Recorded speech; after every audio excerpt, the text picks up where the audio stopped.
Good evening, everybody, and welcome to beautiful LakeRidge High School here tonight. The massive playoff game with Lake Oswego coming all the way across town to take on LakeRidge. This is shaping up to be a monstrous playoff game with huge semifinal implications on the line. Win or go home, it is all on the line here tonight from LakeRidge, and we are so incredibly grateful to be here and would not even have the chance to do so if it wasn't for our presenting sponsor here tonight, our good friends at Hunt Painting. From the first time Bill Hunt wielded that brush and roller, he painted that 900 square foot house for his neighbor. You know his name, Marty Schwann, back in 1969.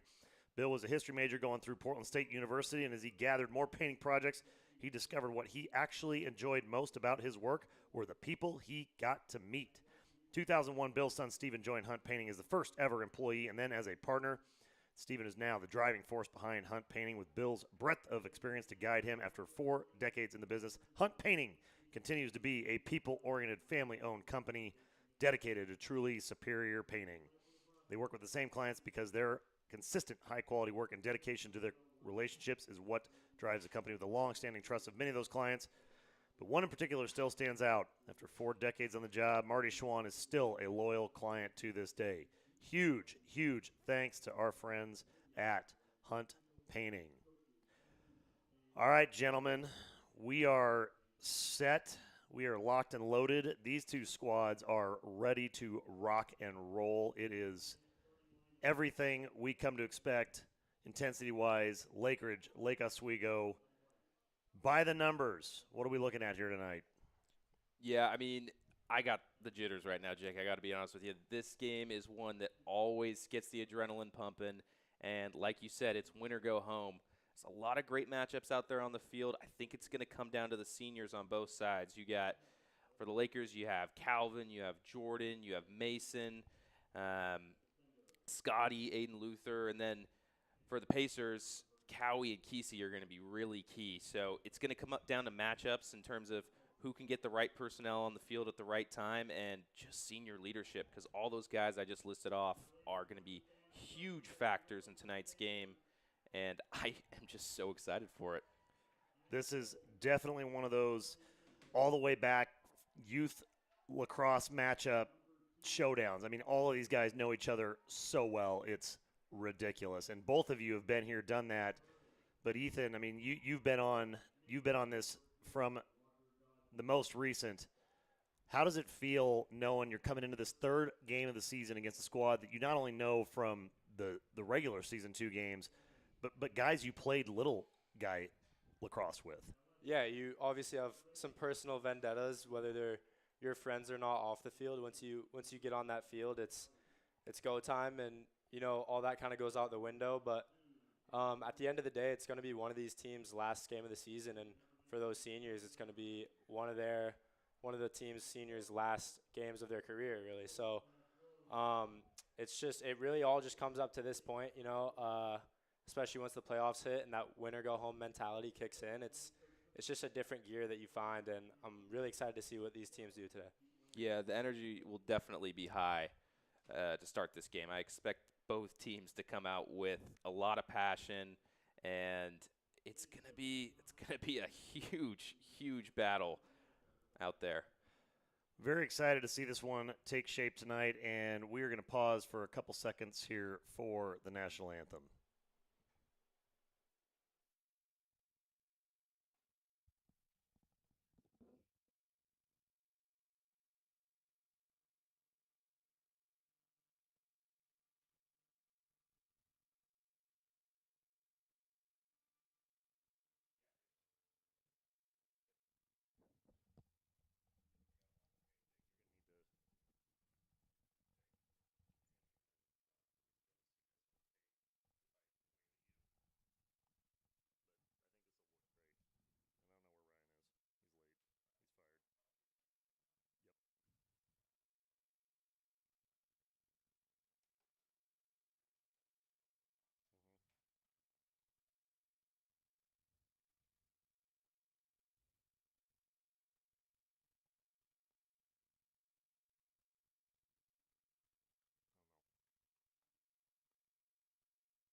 All right, Home of the Brave, the best pregame song in the business.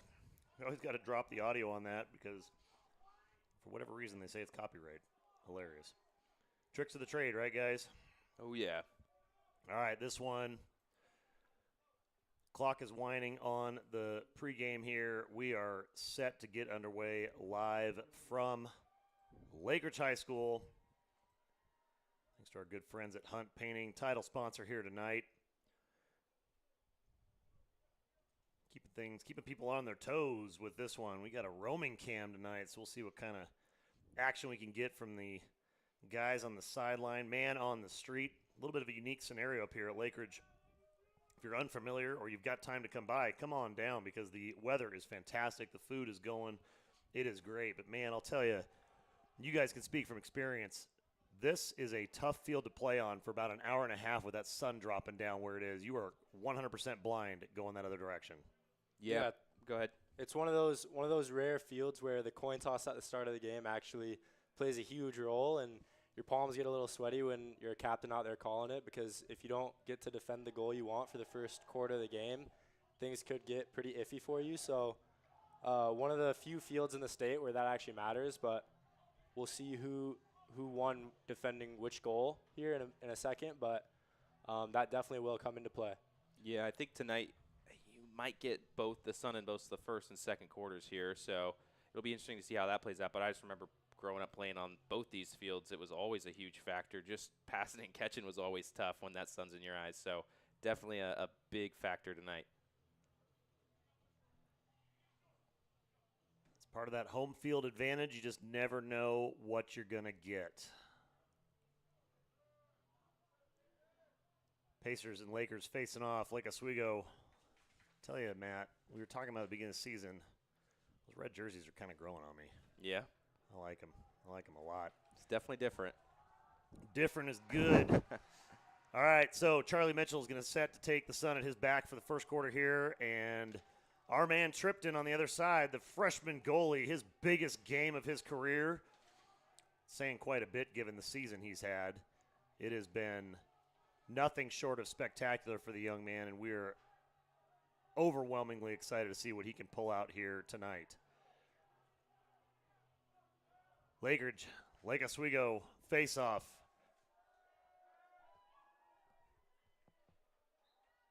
And we are off.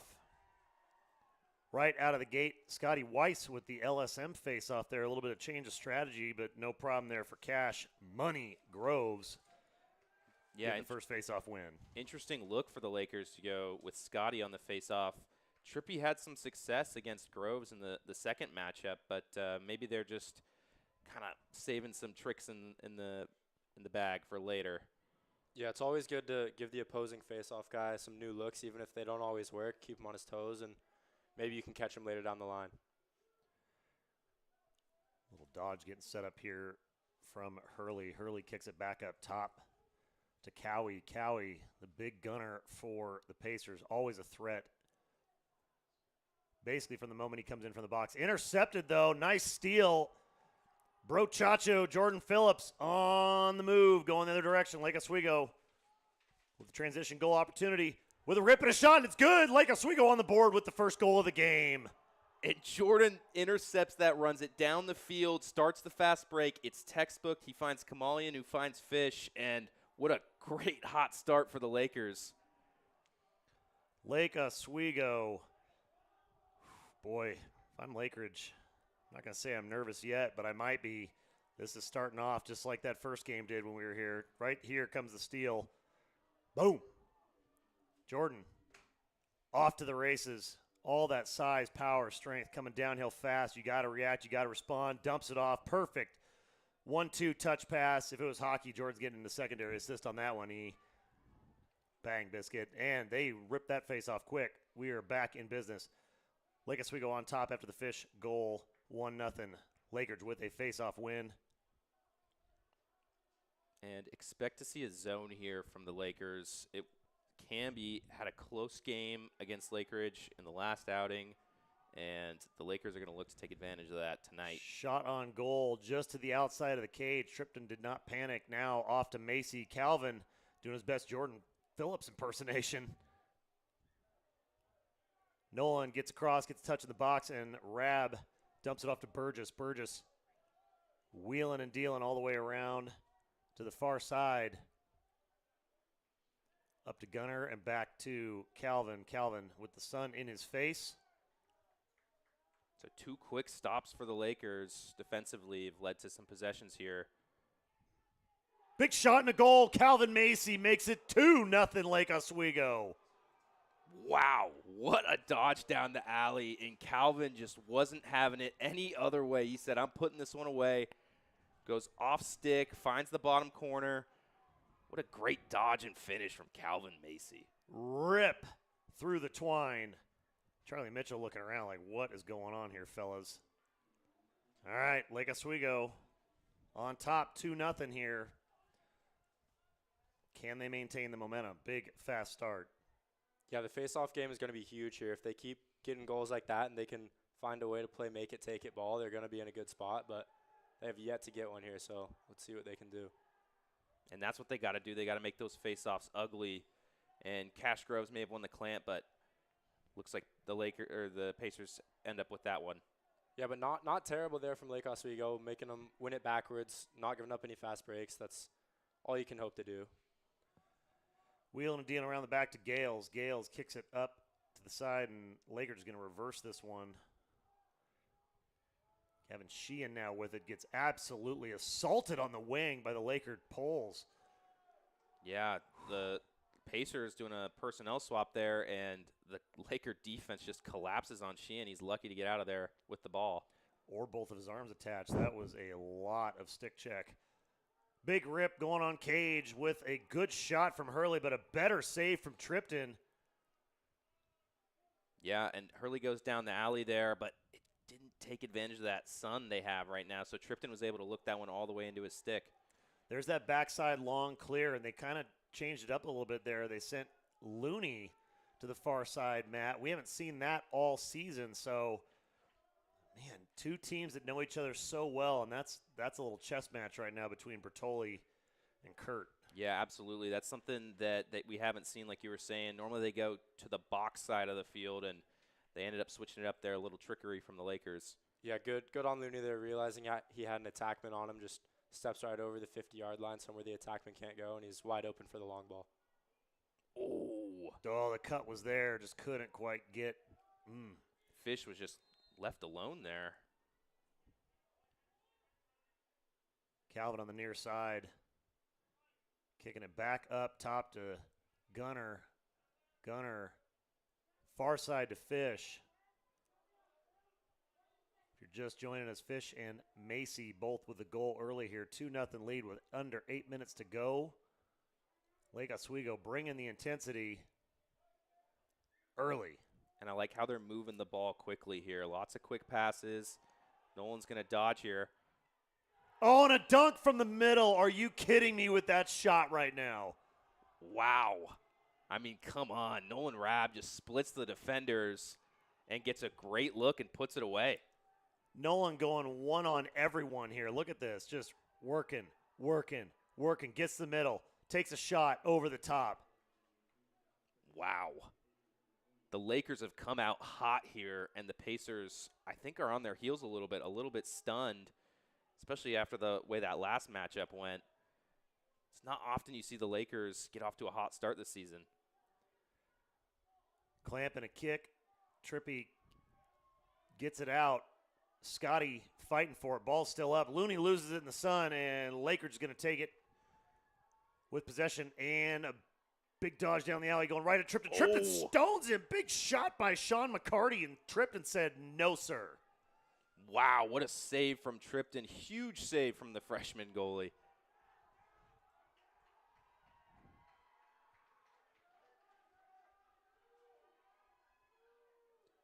Yeah, the last time these teams saw each other, I think we saw a bit of a X's and O's advantage for Lakeridge. Some offensive schemes that I don't think Lake Oswego had seen all year, and they really took advantage of that. So I'd like to see, as these possessions for Lakeridge get longer and longer, if they go back to that offense that was working for them last game. Oh, big shot. Big goal. Lakeridge finally gets on the board with 6:49 to go. The Pacers put one away. Yeah, and Peter Gutwald just got free up top. I think one of the Laker defenders didn't see who it was, kind of tripped over himself there, and he just found himself left alone. I think if the sun isn't in Tripton's eyes, he puts his stick on that one. He seemed a little upset after he let it in, but great shot there from Gutwald. That was a phenomenal shot. Look at the English on that. Going lefty, coming back, goes top. Ooh. Yeah, and there we see Lakeridge going back to their two-man game, setting all those high picks, and I think they might have gotten away with a moving pick there on that one, but that definitely worked for them last game, and I would not be surprised if they go to it all day this game. Oh, and the Laker defense is all over Cash Groves, but they're going to pick up a flag on that. Not sure who it'll be on.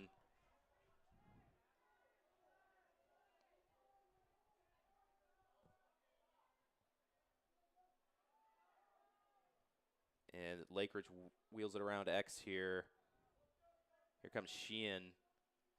Looking for the middle of the field. Oh, and Gales is open on the backside, but a great stop from Tripton there. And here comes the flag. I think it's going to be a slash on Scotty Weiss.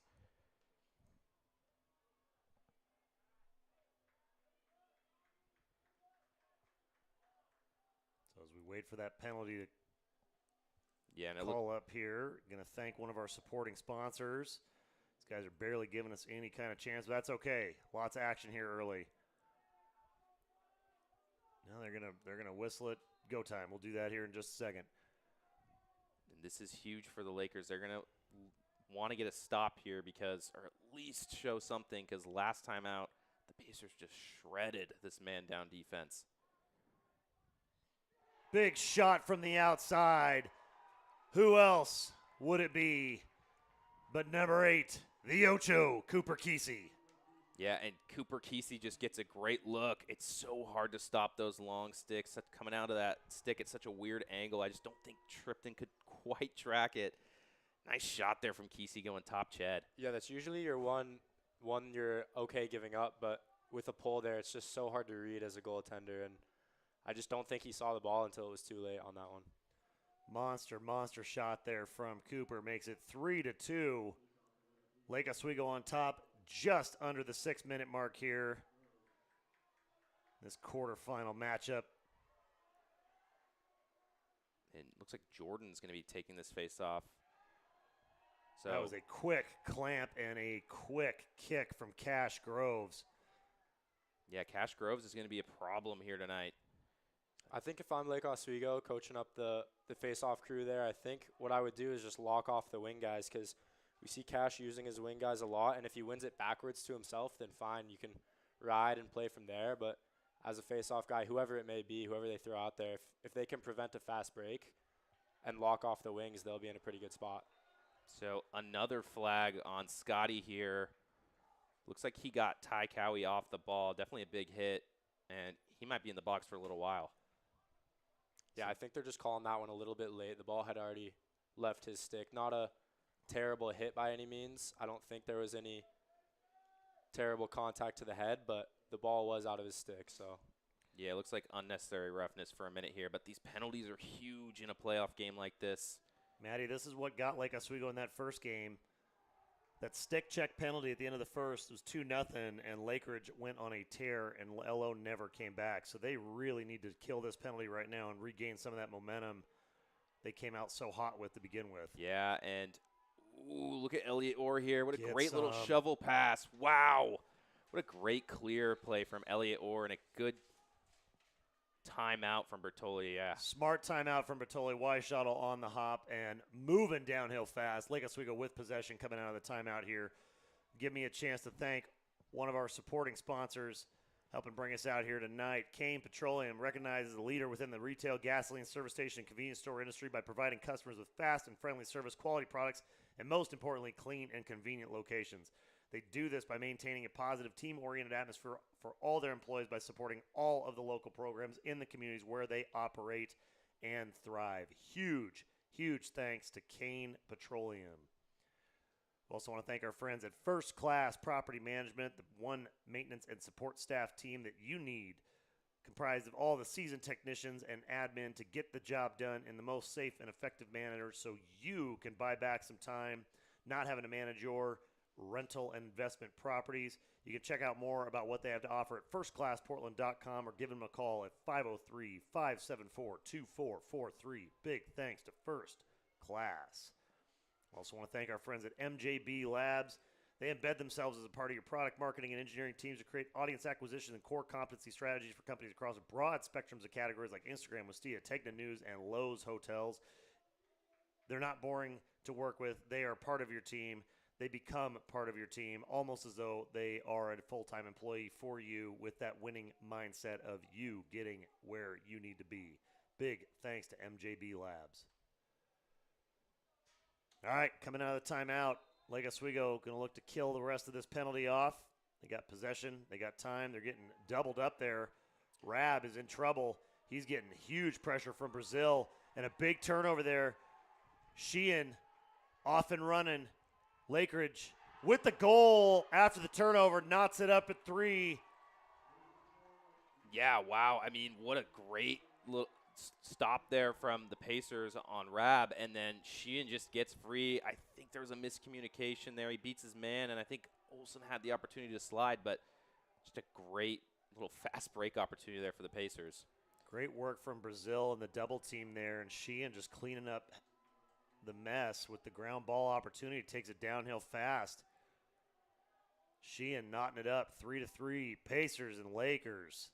Yeah, Rab electing to go high there to try to escape the double, and you can't dance at the blue line, right? So he turns it over right at the 50 and straight into a fast break. I would have liked to see him try to get the ball to X. That way if they turn it over, Lakers still has to clear, but something I think they'll definitely clean up as the game moves on, and we're all tied up here. Cowie heading downhill fast. Lakeridge with 4:20 to go here. Just tied it up if you're just joining us. Man, this had everything and then some on paper, and it has delivered so far. We're only in the first quarter, and I'm already tired.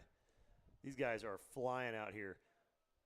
Cowie kicks it back up top, wheeling it all the way back around here to Godfrey. Godfrey gives it a look. Weishottle all over him, though.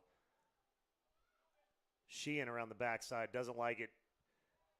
Gives it a spin, and decent look there from Reardon. I kind of like that double clutch move, but that was a good slide from the Lake Oswego defense to force Reardon into kind of a funky shot. Oh, and Cowie coming in. Man, he's so dangerous on that. Yeah, I wouldn't be shocked if there's maybe a different look on Cowie tonight, if maybe they lock him off at some point, because he's just been so lethal the first couple of outings. Yeah, it's really easy to get the matchups you want and get guys open, even if they do get locked off with the pick play they're running. It's just you have to help off of it. So, and there's a great shot. Ooh, big shot, big goal. All right, number 3, Jacob Hurley. Lakeridge answering here. Yeah, and just coming around X, Hurley has the look. Just a great shot and finish there. What a gun. Holy smokes, that had a vapor trail coming off at Cougar. My goodness. And this is what we expected with settled 6-on-6. We anticipated Lakeridge having the advantage, especially based off their last game. They definitely played better in the settled 6-on-6 game, but when things are chaotic and moving fast, LO seems to be capitalizing. So I think they're definitely just going to try to focus on keeping the pace of play really high here. Yeah, and those ground balls in the middle of the field are going to be huge tonight. Lakers need to keep an eye on those. And defensively here, I think they need to communicate a little bit better. They've made a couple mistakes that maybe could have been resolved if they were just yelling at each other a little bit more. Setting up top is Aird. Aird kicks it back to Cooper. The Ginger going to work. Already got one goal, looking for a second. Goes high side and pushes it wide. Easy, easy follow, though, for Sheehan, so it'll stay with Lakeridge. I'd like to see a little more aggression from the off-ball defenseman here on Lake Oswego's side. We saw Zen there. Oh, there's a good check. But he hedged almost all the way to the ball like it was a slide and then got back to his guy when he could have just stayed on and doubled and thrown a few checks. But good job there. Way to make up for it. Oh, great job sneaking in there. That's Aiden Luther. Aiden Luther sniffing that one out. Kind of pulled that out of the back pocket of Lakeridge. I don't think they were expecting to see him. Now LO is going to need to get a hand and an assist on the clear here. They're going to run out of time. Getting up to Phillips, the one-man clear machine. Gets it across. Get a touch in the box. I got to think with 2 minutes and change here and that long, sustained offense from the Pacers, Lake Oswego is going to look to kill a little clock and try and get a really good shot. Yeah, absolutely. They're going to want to hold this possession a little bit longer, give their defense a little bit of a break. But they haven't had the ball since really they scored. So, ooh. Oh, going right at Cage. It pops back out, though. It's a loose ball on the ground. Lake Oswego gets it, so an error there. Charlie Mitchell, rare drop on his stop. Yeah, and Rab almost one-sticked it, one-handed it, put it back in. So, that was a good look for Rab. But Lakers end up with the ball here again. Yeah, that was a great job by the Lakers defense, not leaving their goalie out to dry. They stayed and cleared the crease until they knew it was safe, which sometimes you'll see defensemen break out for the clear a little too early, and that time they did a really good job checking six, making sure no one got the rebound. Weishottle kicks it to Gunner. Gunner, who's been quiet the last few games. If anybody's going to go off here, he's due. Kamalian feeds it over to Fish. Fish doesn't like it, gets all sorts of static from Brazil. Yeah, an important thing to note here is even though they're trying to give their defense a rest, I'm sure, it doesn't mean you can't dodge, right? So they're still going to take whatever opportunities they get, such as that shot by Kamalian there. But every dodge you take is tiring down the defense a little bit more. So while they may not be gunning for a goal right away, they're definitely going to take some dodges and see what opportunities and looks they can get out of it. Declining the screen, roll back. Burgess goes at it and gets checked hard in the crease. Big man, number 19, Charlie Naheim. Oh, and a great move here from Weishottle. And a goal! Wow, the patience from Weishottle to not just take that with his right hand. He rolls back to his left and just finds the field open up for him. What a great finish and a shot from Travis Weishottle. Let's watch this one all the way through. Loose ball coming in. Nice check. I mean, Travis, big check, and then the rip. Woo! Yeah. That was some good offense from the Lakers on that possession. We'll bring that one back here in just a second because that is some good stuff right there. Face off at midfield. Oh, and Trippy gets one. Oh. And then LAKERIDGE comes away with a ground ball opportunity. Fish is on it. Fish has got it. Fish hooks it. They're going to call a loose ball push. Oh. Those are That's just kill, yeah. unfortunate. A rare win there for LO and a silly mistake, but I have no doubt they'll. No, they did not throw the flag, but they could have thrown a slash there. So I think Lake Oswego just has to fix up some small mistakes they're making, and they'll be in a good spot. But Lakers just doing a really good job of taking advantage of every little mistake that LO makes and making them pay for it. Well, at this level and this time of the season, that's what's going to happen, right? I mean, it's the best of the best. Move on. And Cooper Kesey, the Ocho, gets another one. Yeah, and Cooper Kesey is going to get his. He's up at the top of the field there, just splits from left to right, finds some space, and lets it go. I mean, that is some senior leadership out of Kesey right there. What a great shot. Just a kind of a corkscrew bounce shot. Yeah, Aiden Luther was just a little too hesitant on that. I would have liked to see him not lunge, but definitely get a jam on his hips as or before he's making that move. But really great split there from Kesey and a great shot, but just a little too hesitant once again from the LO defense. Oh, and a ground ball here off the face-off. And that's going to do it for the quarter. Before we break for our in-between, I want to bring this up. Had it queued up on the highlight there before Cooper's thing. Shout out Nolan Rabb. Watch him on the check here against Kellen Aird. Look at that. That body gave Travis the opportunity to go scoop that ball up and kept Aird from being able to get in there. Look at this. That's a hustle play and a half right there. It's not going to show up on the stat sheet anywhere, and that ball pops right out because of that check and turns into a goal for Travis. Yeah, it's just textbook, too. He doesn't go in too hot. He gets low. He breaks his feet down, and he was going for that ground ball, and it ended up going the Lakers' way. Heck of a first quarter. My goodness, 5-4, Pacers on top of Lake Oswego, but it has been a very frenetic pace here from LAKERIDGE, which, of course, we would not be here tonight if it wasn't for our title sponsor, Hunt Painting. Since 1969, when Bill painted that 900-square-foot house for Marty It's been off and running for the next 4 decades. 2001, his son Stephen joined Hunt Painting, not only as the first employee, but then becoming a partner. And since then, they have been delivering high-quality work with the dedication to their client relationships being the number one priority. You can check them out at huntpainting.com or give them a call, 503-245-5149. Big thanks to Hunt Painting. We also want to thank our friends downtown, Julie Brown, the Lynch Company, the most dynamic general steel fabricators in the Northwest, located right in the heart of Portland, Oregon. They have more than 50 skilled craftsmen operating on that 50,000 square foot facility where they can manufacture everything from the smallest, most intricate little prototypes to the largest in size or quantity construction and fabrication projects using mild steel, stainless steel, aluminum, ferrous, or non-ferrous metals. With skilled craftsmen that are proud Sheet Metal Workers Union Local 16 members. Huge shout out to our union brothers and sisters. TheLynchCo.com or give them a call at 503-236-3825. Big thanks to The Lynch Co. We also want to thank our friends at Meyerly Tiedemann Dental. They take great pleasure in providing the highest quality, sustainable, small batch, handcrafted dental care anywhere, offering a wide variety and range of services from preventative care to cosmetic dentistry. They'll have you looking better and feeling better too. MeyerlyTiedemann.com or give them a call at 503-684-2944. All right, face off, second quarter, 12 minutes on the clock. Can it live up to quarter number one? We're about to find out. Yeah, what a fast-paced first quarter we had. So back and forth. Oh, a little trippy out there in the middle of the field. But Jordan picks it up. Delayed penalty coming.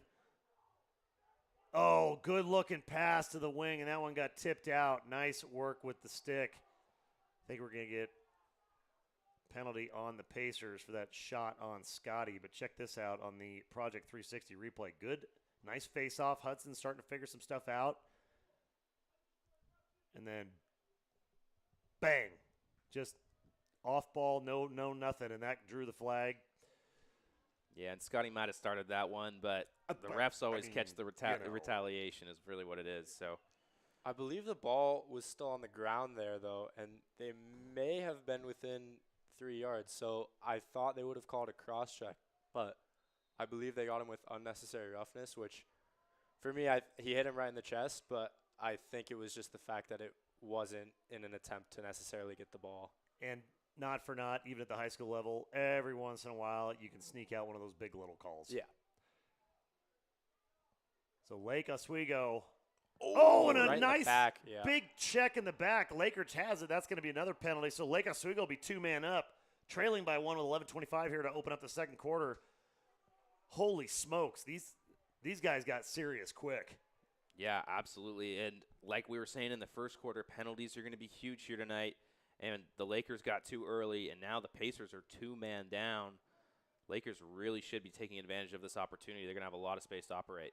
Yeah, and that's what they got to do. They got to take the hits and roll with the punches, and it may not be fun in the moment, but, you know, if you get a couple bruises and pull off a win, it's all worth it. So big bounce shot. That one rolls out, but a good shot by Lake Oswego, stopped with a better stop by Charlie Mitchell. yeah, really early into that possession there, they choose to take a shot after just getting a flag down. So I would have liked to see them work through their man-up, play one or two more rotations through, and take some more time. So we're getting we a got ward call Yep. up front. LAKERIDGE. Well, Yeah. Lakers are still 2 men down here, so I'd like to see them put together, use all that penalty time if they can. Yeah, and looks like they got a release here, so still man up for the Lakers. See if they can maybe get a better look on this possession.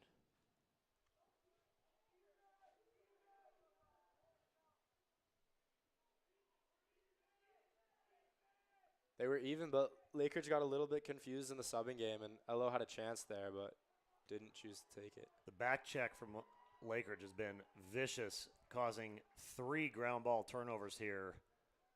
The last 3 Laker opportunities. So Pacers have stepped up the physical game quite a bit here. You got to think that Coach Frank might have something to say about that at the break there.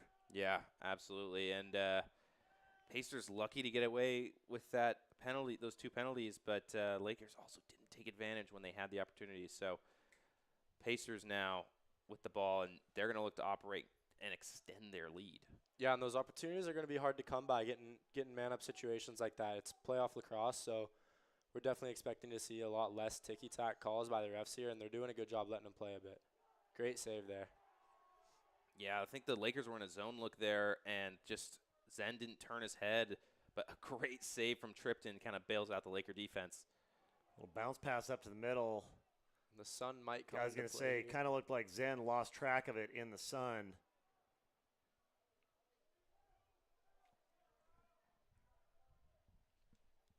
And Lake Oswego is getting clears with their close defensemen and their LSM and their D middies, but they're choosing to sub off right away. Even if they were to stay on, they'd have a man advantage. They're choosing not to take it and trusting their 6-on-6 game. So I hope that pays off for them. Oh, great stick there. Good look, but a good stick to deflect that pass. Yeah, sticks in the lanes.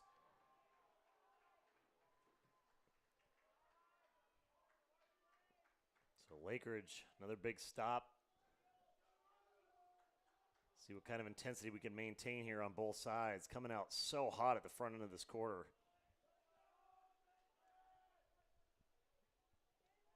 Laker defense needs to communicate here. They're missing some matchups. Big shot. Nice stop from Tripton. Dives out, trying to get it. Oh, and oh, my goodness. Look at that. Protecting the goalie. Keep him safe. Aiden Luther in there.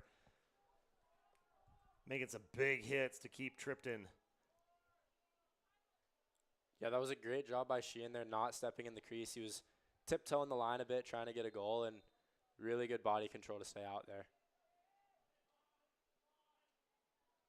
Yeah, and Laker defensemen are going to have to keep their head on a swivel here if they're going to be running this zone. And just like that, Sheehan just left alone on the backside behind the cage. But he got a little bit of an assist and missed. Yeah, they've gotten a few stops, but I don't think I necessarily like this zone look that LO's putting together. I think they were doing a lot better when it was just man. And, you know, when you're going man-to-man, you can press out a little bit more too, which I think they need more of. So I'd like to see them scrap the zone look, but we'll see what they get into here. Makes me wonder if they're working a little zone to try and preserve some energy here as they came out so hot in that first quarter. Definitely. Been playing a lot of defense this whole first half. And there it is again. Another big stop. Woo. And I think the reason they're running that zone is because Canby had a lot of success in that last game out. The Lakers only beat Canby by 2, but Canby's been running that zone defense all year, and it's kind of hard to just install that in a week's worth of practice. Nice rollback from Godfrey. And a steal on the pass to the middle. Gunner playing a little two-way midi, showing his defensive chops with the read and the snag. Long clear into the sun. Fish kind of lost it. Kesey, I think he's got tinted contacts or something. That guy can always find the ball. And it's funny here. We're talking about the sun being in the goalie's eyes, but it's almost affecting the clears more than anything. Wheeling to the near side to Reardon. Kicking it back top. Cooper. Boy, they are going for it. They finally got it after multiple stops. Sheehan finally finds his home in the back of the net. Yeah, the goal zone, for the Pacers. The zone was working as they were getting stops, but it wasn't working as in them playing necessarily good defense. So they got a few stops, and on paper the zone looked like it was doing its thing, but Lakers got so many good looks in the last couple minutes. They were bound to score one eventually, so we'll see what LO does here. Slide coming late, but, I mean, he was looking and coming, but Sheehan just, 3 opportunities in the last 5 possessions, just too much for a guy like that to not score. Yeah, absolutely. And back to that face-off battle in the middle of the field. Cashgroves gets another one. But an error from the Pacers. Oh, big turnover there. So Lake Oswego maybe getting an opportunity here to kind of close the distance, put a little bit more momentum back on their side. The one-man clear machine. Lakers might want to send 3 guys at Jordan. Yeah. 2 ain't enough. We might just see Jordan go to split this right here. Jordan takes a couple shots from Henry Ryan, and they get on him. Now Lake Oswego forced to retreat. They got even balance, good screen, good shot coming. Tripton with a big save. Freshman goalie for Lake Oswego having a game. Yeah, Tripton has been huge here tonight. I think he's really the biggest reason this game is still close. The Pacers have had a lot of looks on goal, and the Laker defense is going to have to figure something out here. And a timeout, Lakeridge. So Pacers are going to take a second here, talk things over as they've got possession with 6:03 on the clock, ready to rock coming out of the timeout. While they do that, it's going to give me an opportunity here to thank one of our supporting sponsors bringing us out here tonight, our good friends at Olson Pediatric. Since 1972, founded by Dr. Donald Palmer right here in Lake Oswego, their warm, caring atmosphere and approach to medicine ensure that they will spend the time needed to listen and understand exactly what you and your family need while offering evidence-based healthcare to your children. Seems weird you have to talk about that nowadays, but actual science leading your healthcare decisions. Novel concept. Check them out at olsonpediatrics.com or give them a call at 503-635-3743. Big thanks to Olson Pediatric. We also want to thank our friends in the same field at Cambia Health Foundation. The Cambia Health Foundation believes that transforming the healthcare journey begins with connecting change makers to the resources and knowledge they need to maximize their impact. Cambia Health Foundation is a corporate foundation of Cambia Health Solutions, a total health solutions company dedicated to transforming the way people experience healthcare. And since 2007, the foundation has funded over $80 million in grants to advance whole person care models at every stage of life to build a just and inclusive care system for all by making purposeful philanthropic investments in solutions that reduce disparities, eliminate systematic barriers, and result in better healthcare experiences and outcomes for everyone.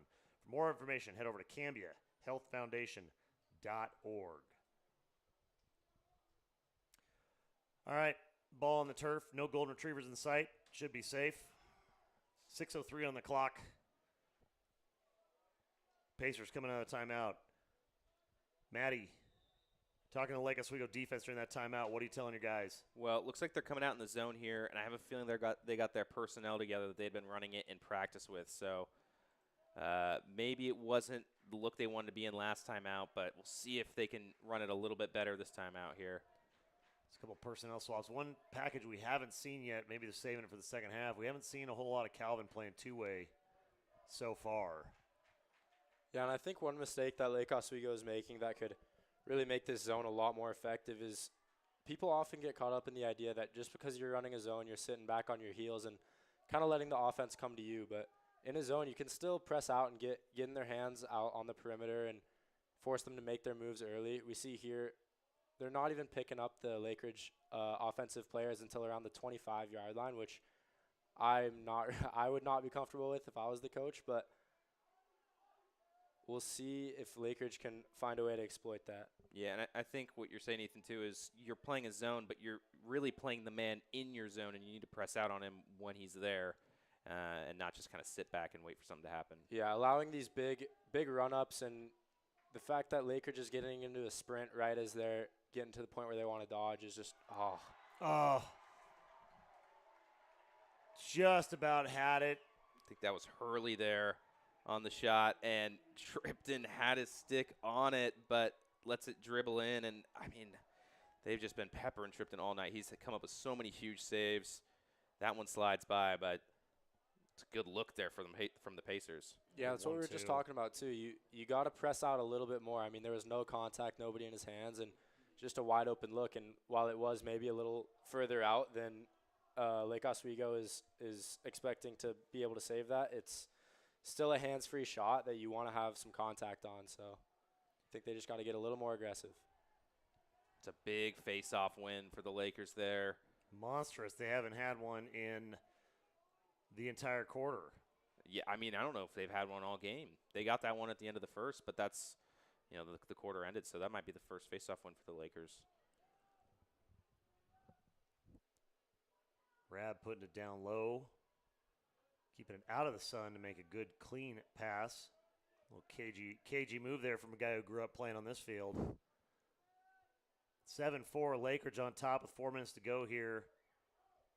Gunner loses it. And I'd like to see some of that energy that the Lakers had to start the game kind of show up here, and a silly mistake is going to lead to a turnover. Yeah, they're just looking a little lackadaisical right now. They were stopping their feet when they were making their passes instead of running through them, and just little things that I don't think we were seeing at the start of the game.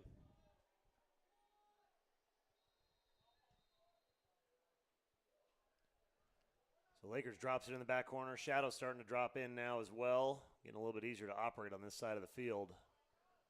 Lakers has 3.5 minutes left in the half to make Someone that happen. needs to press out on that. Backside check, got enough deflection on it, made it an easy save for Tripton there. Yeah, so we see again the Lake Oswego defense gets a stop, but that's not one I would be comfortable giving up. So Yeah. I think they need to make some adjustments. Weishottle in a battle on the sideline over there. Somehow coming out with it. It wasn't orthodox, but now Lake Oswego on the run. Weishottle. Stick check, ball's on the ground. Up and over. Rab gets it in. I think that's a kick save off the foot. Yeah, kick saver off the pipe there. And Rab's going to chase that one out of bounds. Good effort there from Rab, but Pacers come away with it. Yeah, and great job by Weishottle there getting that ground ball right at midfield. But the LO attackmen weren't really ready for him. They weren't set up in a fast break shape for him, and their spacing got a little messed up. And, you know, they almost get one there based off a broken play, but we're just not seeing the same urgency that we saw when this game originally started. Yeah, most definitely. And I think when the Lakers they do need to get a timeout here and kind of figure out this defense, because Tripton should not be the only thing stopping that ball from going in the back of the net. Look a little bit stronger here. But the Pacers just been peppering Tripton. Yeah, and good look there. Bit of a force, but and they call it in the crease on LAKERIDGE, so we're going to go LO's ball here. But yeah, I mean, shot selection aside, you don't want Tripton seeing those shots, but also to go with that, you know, a few caused turnovers would definitely help here too, and I don't think you're going to get that from LO in the zone that they're running, so we'll see. So LAKERIDGE with it. Lose it. Lake Oswego coming up. Again, under 2 minutes to go. Looking for a quality shot here, and the Pacer defense is just upped the ante on the physical. I think we're going to get a push on that. Yeah, I think he caught him a little high. They might even make it a full 1 minute for a cross check. We'll see, but watch the save here on this shot on the transition from a moment ago. Coming over, just a big, big rip, and that was just a great kick out. I mean, right off the instep, and it went all the way to the sideline. I mean, that was something else. Talk about sacrifice. Yeah, that's where LO has been making their money all game with those broken plays, and LAKERIDGE finally able to stop one, and I think that's part of the reason why the score is the way it is now as opposed to how it was in the first quarter, because the ball has kind of stopped bouncing LO's way on those broken plays a bit, and that's where a lot of their production was coming from. So I think they're going to have to improve a bit on their 6-on-6 efficiency, but, you know, only a 3-goal game, so nothing you can't fix. Yeah, but the Lakers need a heat check here. They need to put something in the back of the net and get that momentum going back their way. Feet up top, they got to look. Rab kicks it to Gunner. Gunner all the way far side. And look how far out this man-down defense is from the Pacers. They're so pressed out. The Lakers need to have someone cutting to the middle of the field here. Yeah, they had a 2-on-1 on that backside almost the entire time that LO was passing back and forth. So I'd like to see him rip it to the backside a little bit quicker there. Light shifting here at the field tonight. So we got under a 3 to go in the second quarter. 3-on-2 on the backside there. There's a feed underneath. And that's shot, another and a big flag. penalty, big flag. So LAKERIDGE making some pretty big mistakes here tonight, but Lake Oswego has yet to be able to capitalize on them. Yeah, I think that's a flag you're okay with taking.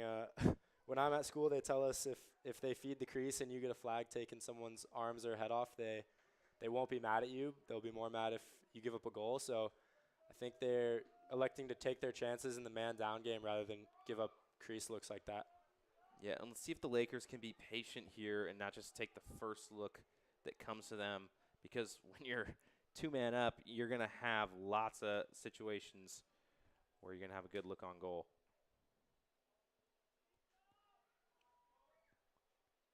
Yeah, and last time we saw LO with a 2-man advantage, they took a shot almost like maybe 5 or 6 seconds into the possession when I think they had 2 men up for at least 30 seconds. So I'd like to see them work the ball around a bit here. And if LAKERIDGE chooses to stay in that aggressive man-down style with only 4 guys, that'll be hard to keep up with.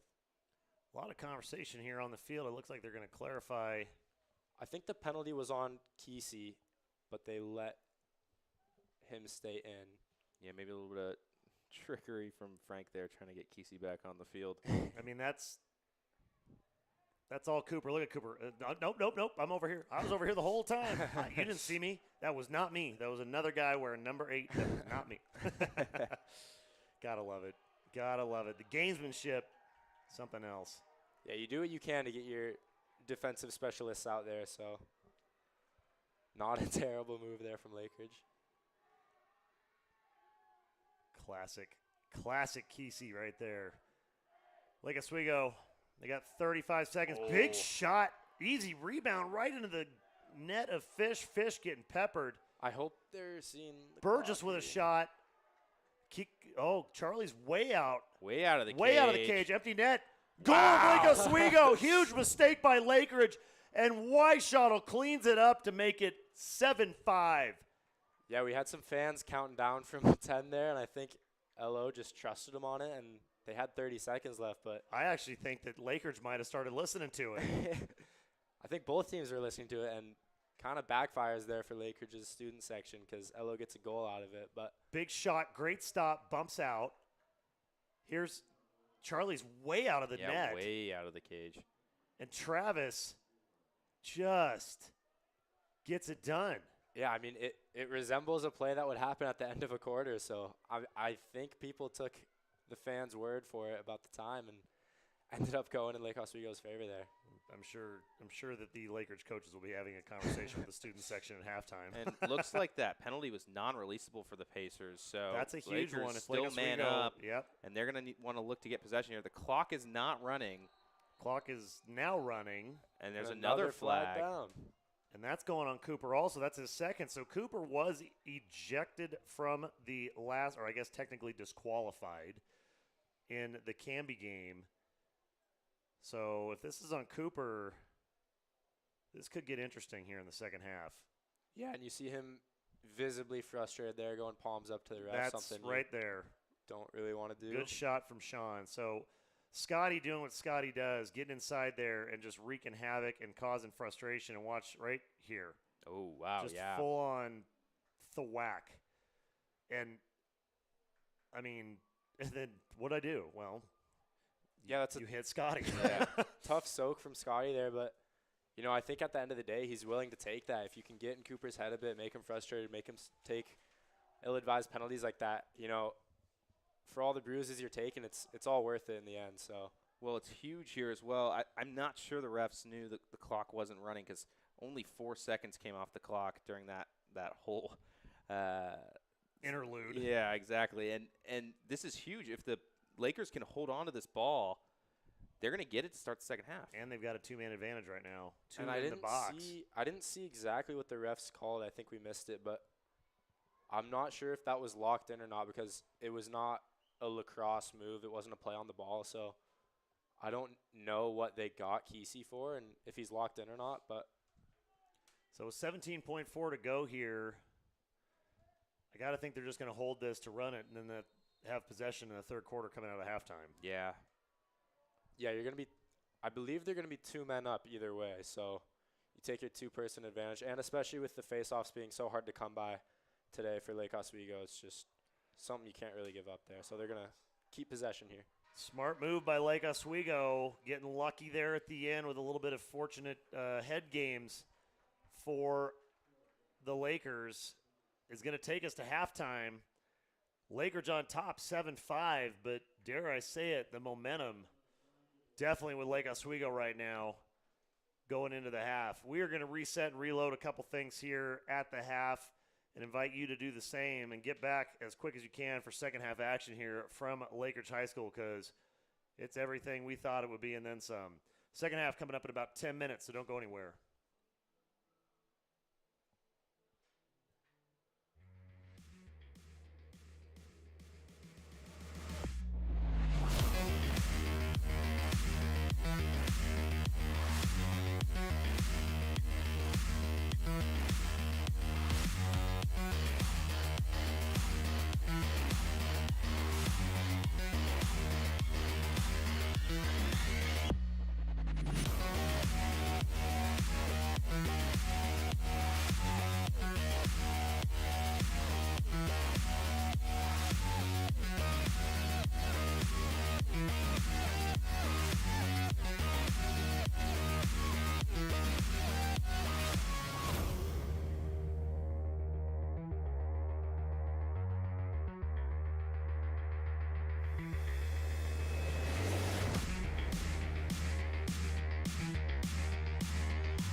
are getting set for second half action.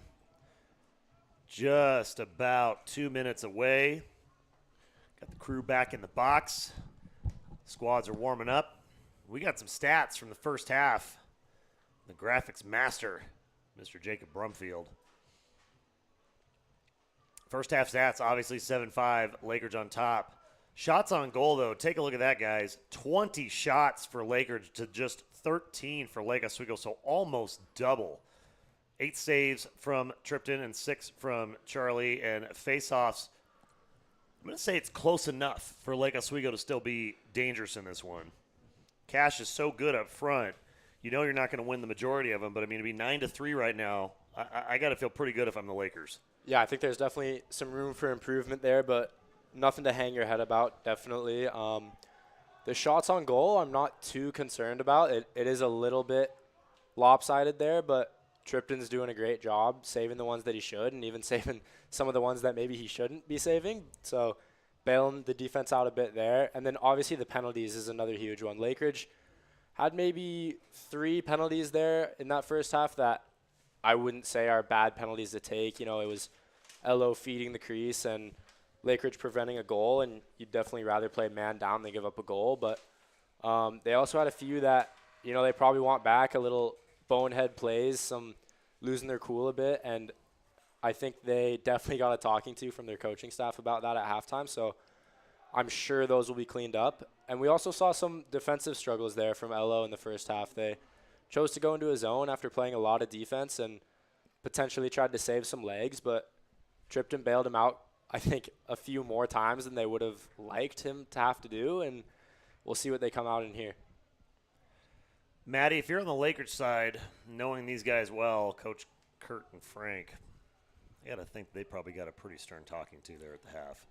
Yeah, I mean, they definitely got a stern talking to. They're going to be 2-man down here to start the half, but, you know, other than that, offensively, they've been okay. I think there's some things they can improve upon in terms of finding the looks, moving the ball a little bit better, using those picks a little bit better. And the rebound doesn't work out for Kamalian there. Yeah, LO once again choosing to take I think almost a 15-yard step down there when they got the man advantage. So, you know, I think if they work that play a little bit more, they can get a little bit better of a look, but almost stuck it on the rebound there. So ends up working out. Oh, and a great feed, great finish. And there it is. Finally get it. Alex doesn't get cleaned out and gets his goal back. Yeah, good patience there from Weishottle to just see Kamalian. He had maybe the opportunity to take a step there, maybe give the goalie a little look, but just sees Kamalian in the middle of the field, and Kamalian finally, like you were saying, doesn't get cleaned out and puts that one away. So good start to the half for the Lakers. That penalty is huge to start the half. Alex just snuck right in there. Pacers kind of lost track without that extra defender or two. Alex made him pay. Yeah, and Mitchell's been doing a great job saving those outside shots. So Lakeridge still choosing to play an aggressive style of defense even though they're man down. And I think they want to put a little more faith in their goalie on those outside shots and lock up the crease a little bit more there because that's where LO's been making them pay the most. Cash up front, Hudson had a little conversation, I think, with some of the kids behind the net playing in the sandbox, making sure that they are safe and protected because they are kind of sort of in the shooting gallery. That's what everybody's looking at right now. And the Littles make it to safety. Good work by the officials to notice that because one of those little kids taking a shot would not be a fun day for them. Lake Oswego trailing by 1. Oh, Jordan's coming. Cash had a lane there, but Jordan was just hauling to try and catch up with him. Yeah, great job by Jordan there to shut that fast break down. Little rolling change here. Lakeridge wants to maximize their personnel and step on the field. Cowie coming in. Haven't seen or heard much from him since the first quarter. Yeah, and LO went back to his zone there, or back to the man that they were running in the first quarter, and it looks like it's working a little bit better for them. They're getting more on-ball pressure, so. Yeah, and it's definitely something the coaching staff talked about at halftime. Let's see if Lakeridge maybe game planned for – oh, what a great rollback and a rip from Cowie. Yeah, there's Aiden Luther again, just, hanging off his guy a little too much. They're 10 to 15 yards inside of the box at a really good shooting spot, and he's still giving him a few yards for a cushion. And I think once they're that close into the goal, you just got to be more high pressure there. And, good rollback there from Lakeridge, but I think Elo's looking to lock it down a little bit more on the defensive end here. Cowie, we just said it, didn't we? Haven't heard much, haven't seen much. Yeah, and he's best in those tight spaces where he can utilize his quickness and make those really sharp cuts, quick moves. And there we see he's going one way, and in the blink of an eye, he's kind of teleports 5 yards to the right, and just great shot. Oh, quick win from Cash Groves, but Scotty's all over him. Yeah, that's what you like to see, making him win it backwards. And I think if Elo's wing is just locked off there, they're in a good spot. But good defense there. The Laker defense really collapsed on Lakeridge, even though they did kind of have a bit of a fast break opportunity. Oh, and a good two-man game. Oh, and just a little thin. That had transition written all over it. Yeah, I think Mason could have turned it up a bit, gotten a little more in front of the goal instead of trying to finish that shot as he's still running out towards GLE. But not necessarily a bad take there, and they keep possession, so see what they can put together here offensively.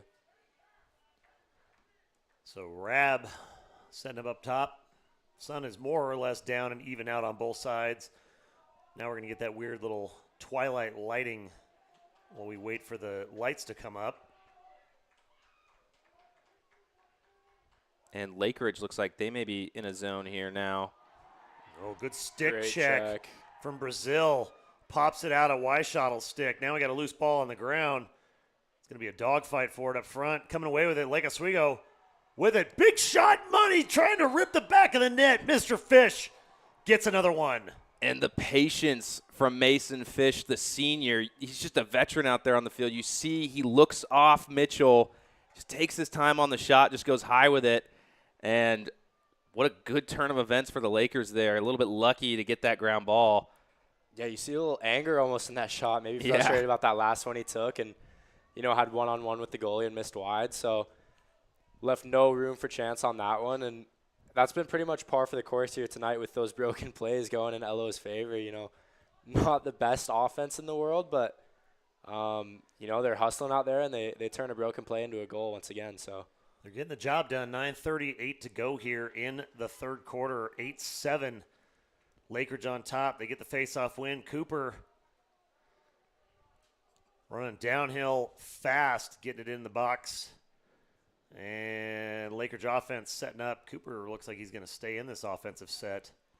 It's worked well for Lakeridge here so far today. Godfrey setting up from the wing. Little two-man game with him and Reardon. Dumps it off back behind. Feed up top. Cooper just lost it. Yeah, it's subtle there, but that was one of Elo's best slide and recovery schemes there defensively that they've had all game. They have a good, well-timed slide to the ball, and the Rico there was really well-timed, and everyone was communicating. And it didn't look like anything that special, but that's definitely a good sign for Lake Oswego. Cowie and Cooper making a little exchange there. Oh, and a miscommunication. Right there, big window, and he makes him pay for it. Monster shot from the wing. Number 7, Gavin Sheehan puts it away for the Pacers. Yeah, I may have spoke too soon on the good defensive possession that Elo put together, but just one small miscommunication like that will kill you, and especially when Lakers is running two-man game like that, it's just the communication talking through those picks is so important, and just a mistake there by Elo. So getting it done yet again. Lucky number 7, Gavin Sheehan.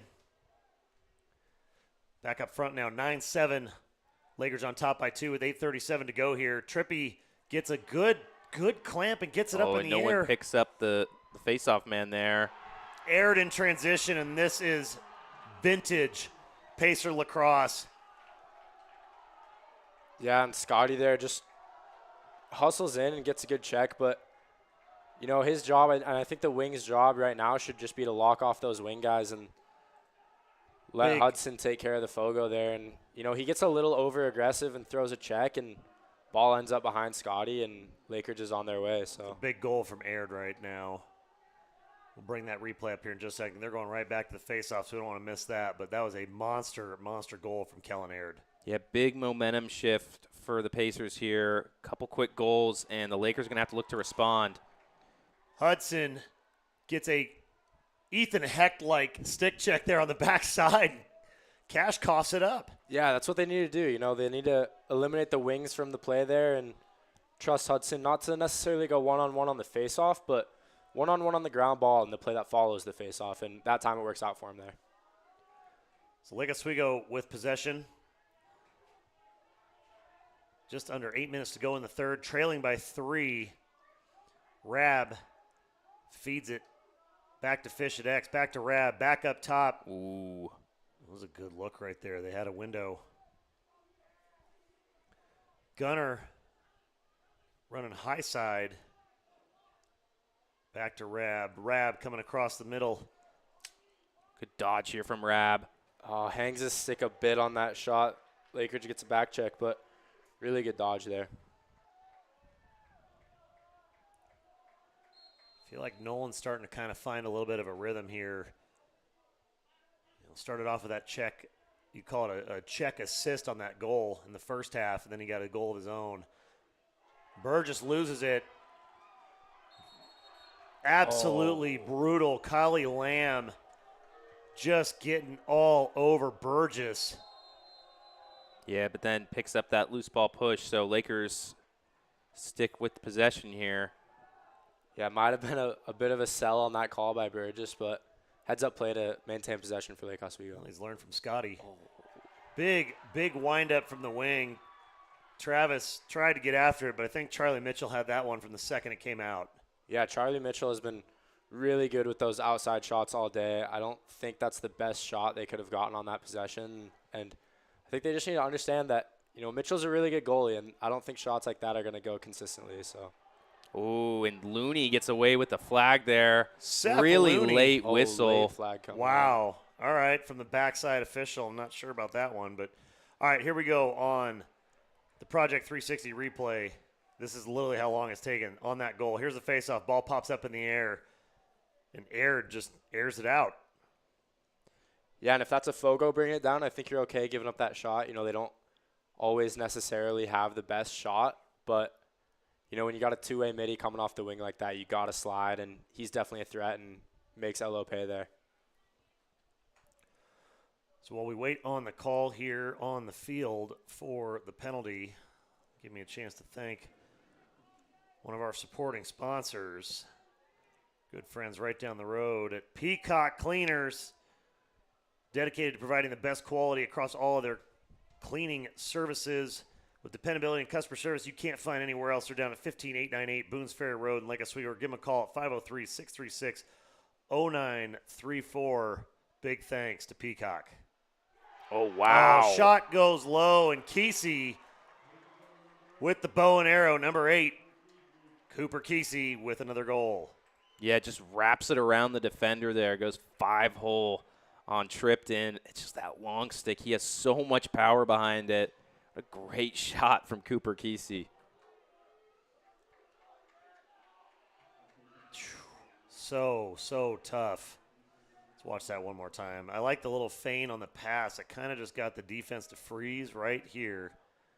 Just got the frozen feet and rips it. Cooper going bow and arrow at Luther.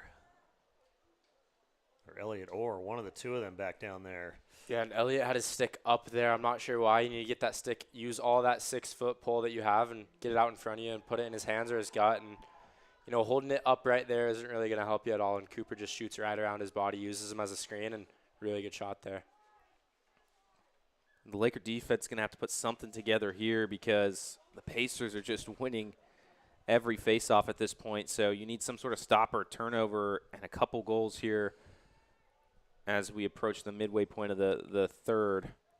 Nice stick check on the backside. That's exactly what we're talking about. Seth Looney sliding and taking that ball away, and here comes Jordan down the sideline. You cannot stop him one-on-one trying to go shoulder to shoulder with him. It's just not smart. No. He's too big. He's too big, and then it puts you out of position. Sean McCarty learning that lesson the hard way there. Jordan put a little bit of a wallop on him.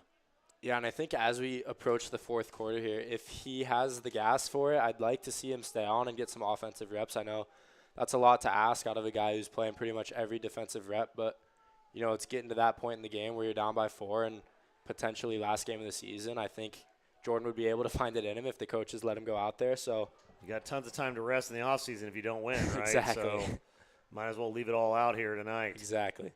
Under 5 to go. Big. Oh, that's going to be a high. Yep, that's a good penalty. That's a good call right there. Lamb getting a little bit too tall. Oh, and the Lakers unable to take advantage. So a little bit high on the stick, and that's going to be another Lakers penalty. Lake Oswego going to have an opportunity with 4:45 to go here, trailing by 4, 11-7. Quarterfinal action from LAKERIDGE High School. Yeah, and the refs have been really good all night about calling it both ways, right? We see one of the first penalties of the game was Scotty, and he just failed to make contact with the stick on one of his back checks that he threw and got one of the LAKERIDGE guys right in the back. And we see almost the exact same play there, and really good of the refs to get it both ways correct. Gunner coming across the near side, finds Rab. Rab back to Gunner. Gunner not really pressing the issue here tonight.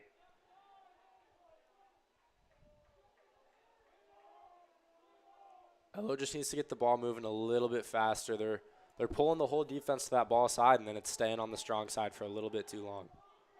Burgess just a little bit outside. Good job by Burgess to take the body. Weishottle gets a window. Weishottle on the move, feeds Burgess on the crease. Oh, A little desk pop there. good look, but it was a full-on desk pop. That one went straight up about 30 yards in the air. Fish able to grab it on the backside. Proud of you for that reference, young man. Thank you. Coming back up top side now, Gunner with it. And Pacers back to even. So once again, Pacers have great man-down defense and ride out that penalty.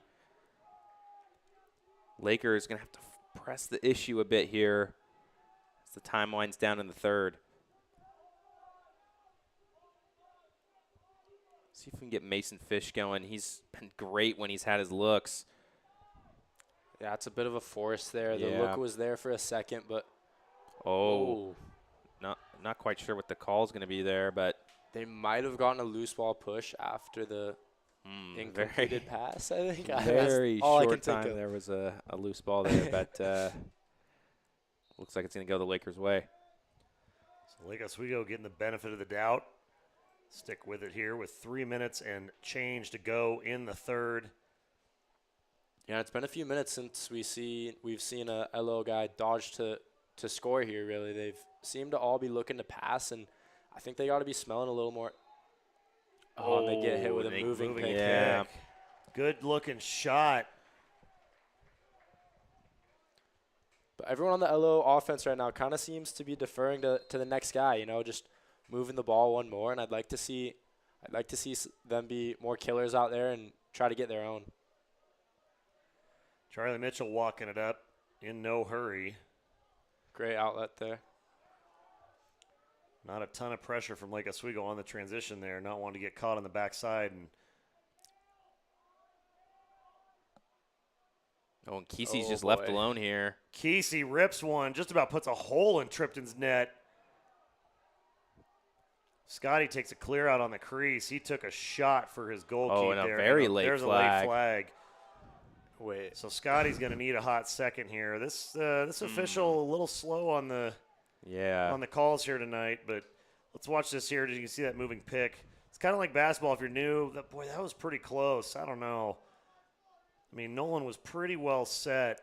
I think what they got him with is leaning there. You have to On be the straight turn up with and the shoulder. down. Yeah. Even if your feet are set, your stick has to be vertical within the wheelhouse of your body, and you can't lean your shoulders at all. It's a lot like basketball in that case for folks that are at home watching and not really sure of what's going on there. You can't set a moving screen. You can't throw your elbows. You got to keep shoulders, everything in place. It is a very similar circumstance to what you see on the hardwood court out here on the turf.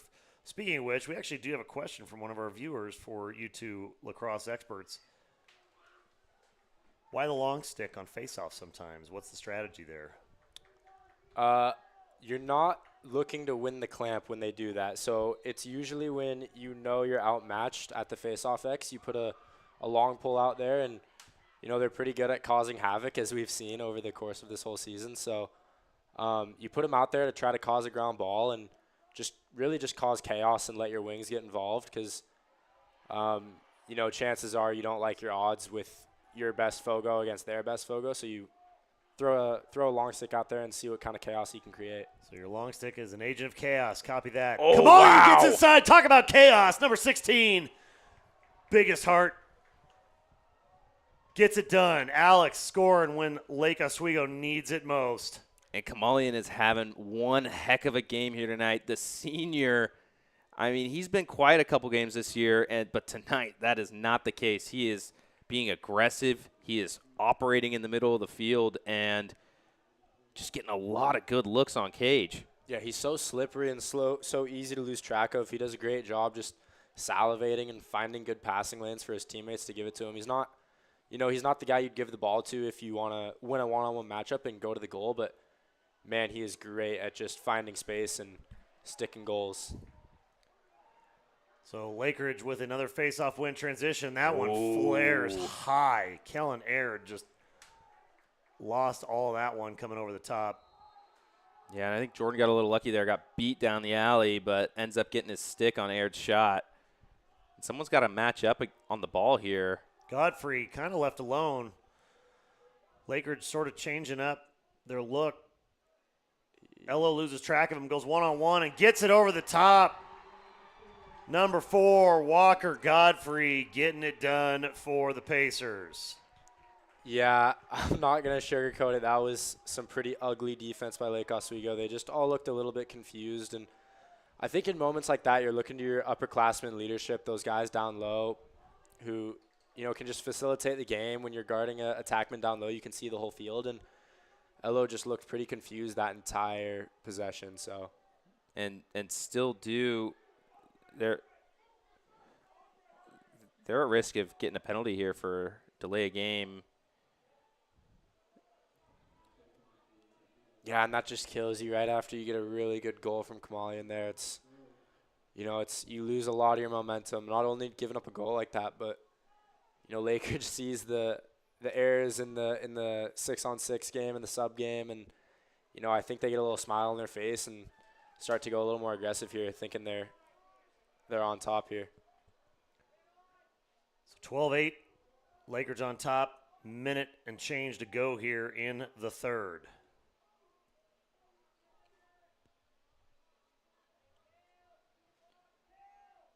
And if I'm Lake Oswego, as soon as Lakeridge has possession of the ball inside the restraining box, I think you have to get sticks and gloves there.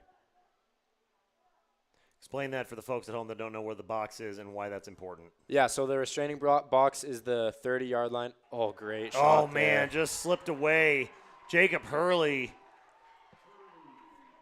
LO got caught looking.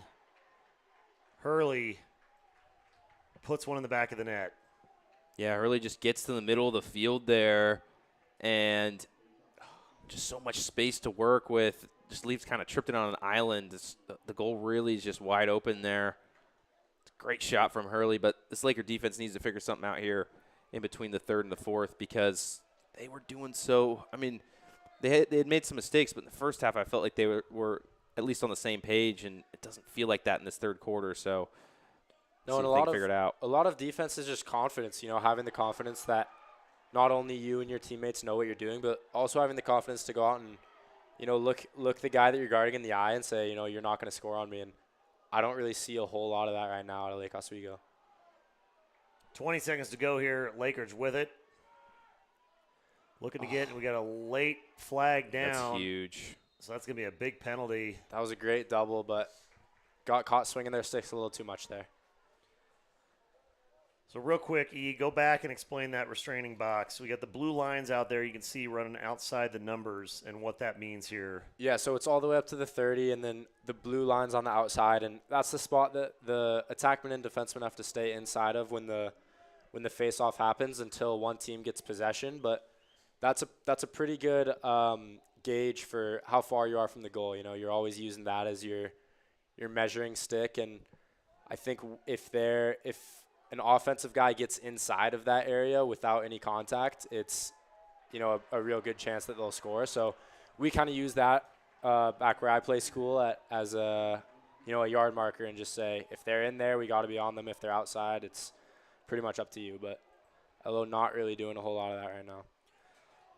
Well, that's going to do it for 3 quarters. Lakeridge all of a sudden up top, 13-8 here at Lakeridge High School. I want to thank our presenting sponsor for bringing us out here tonight. We wouldn't be here if it wasn't for them. Hunt Painting, since 1969, 4 decades ago. Your guys' parents weren't even born then. When Bill Hunt painted that first 900 square foot house for his Marty neighbor, Schwan, it was how he got his start and left everybody else in the dust, gathering more painting projects than he could ever imagine. By 2001, him and his son Bill and Steven had put together the great partnership that is Hunt Painting. And today, after over 4 decades in the business, they continue to be people-oriented, family-owned, and focused company dedicated to truly superior painting, working with the same clients repeatedly because of their consistently high-quality work and dedication to their clients' relationships. And don't you know it, Marty Schwan, still a client to this day, 4 decades later. Give him a call at 503-245-5149 or check him out at huntpainting.com. Big thanks to Hunt Painting. All right, 4th quarter, 12 minutes on the clock. Lake Oswego down by 5. Lakeridge with the momentum and the ball and man advantage here to start the 4th. Yes, it's going to be huge for the Lakers to keep their heads up in this 4th quarter. It is a 5-goal game, but you still have a whole quarter to play here, and we've most definitely seen crazier things happen in the playoffs. Looks like, not sure what the reset. I think the ref might have thought the goal got knocked off of its line a bit by that shot hitting the post, but still an odd time to stop play there. They let it run a little bit. You know, weird stuff seems to happen at this field every single game. Ooh, good stick in the lane there from Looney because Sheehan was creeping on the backside. Yeah, and I'm all for, you know, sticking to your game, trusting your Sheehan replicating his last goal on this side, does it again, makes it 14-8 Pacers. Yeah, and it's just the same mistake twice in a row. Seth Looney ends up poking that ball away originally, but then doesn't sag back and cover Sheehan on the backside, and just got to be better communication from the Laker defense. Yeah, when just turned his head. When you're playing man down, you're going to have a 2-on-3 somewhere in the field, right, because it's 5-on-6, and typically you choose to take that on the backside because the ball takes longer to get there, and the thought is by the time the ball gets to the backside, you can send one of your guys over and have a 2-on-3 constantly on the backside so you're not at a risk for an open shot there. But that one, Elo's playing a bit of a 2-on-3 on the strong side, which is the side that the ball is on, and it's just too easy there for Lakeridge. So we got a stick check here. Interesting. That could be very interesting on Cooper Kesey. This exact scenario is what changed the outcome of the game in the first game. Just to note, they get away with it. Just to note, we have not seen Calvin Macy once this half. I don't think we've seen him since the first quarter. No, yeah, he looks like he's in street clothes down there, and he stepped out after the first quarter, still dealing with an injury. So it's definitely huge. Yeah, and I'm all for sticking to your game and trusting all the work you've put in up to this point. But, you know, I don't think it's a secret, especially missing Macy here. I don't think it's any secret that what Elo is doing is not working and not going to work. And I'd like to see some drastic changes to their X's and O's. I know they've gone through quite a bit of transformations throughout this year as, you know, they adjusted their play style and stuff. And, you know, I'd like to see them maybe bring some of that some of that older stuff back and switch it up on Lakeridge here, because what they're doing right now is just not going to get it done for them. So coming down after the possession and the personnel swap, Kellen Aird. Lights are starting to come up at the field, but it's that weird time where it's a little bit dark out there. Lights aren't quite bright. Can get some unique pass catch opportunities. These guys are trying to shift, see what's going on. Nice rollback feed from behind GLE. Again, looking for Sheehan. Reardon with the roll. I mean, basically that's the same play we've seen 4 times in a row down there, and Lake Oswego has not made the adjustment to take Sheehan out of the play. Yeah, I don't think Looney needs to slide up the pipe that hard there trying to take the ball away. You know, you play a really important role when you're, you know, kind of stationed on one of those 2 low pipes. You're kind of holding everything down. Oh, great save there by Tripton. But you're kind of holding everything down defensively. You can see the whole field. You can communicate. And as soon as you fly up off that pipe, the guy behind you is just going to curl around the crease. And, you know, you really want to avoid that unless you absolutely have to. So got away with it that time. Phillips gets it clear. Lake Oswego with a touch. 6-goal deficit here, but plenty of time remaining in this one. And literally stranger things have happened on this field between these 2 teams. So there's a lot of lacrosse left to be played. Weishottle feeds it. Takes a step, takes a tough shot there. Gets his stick pinned. I don't think that felt too good for There's Rab there. Nolan Rab.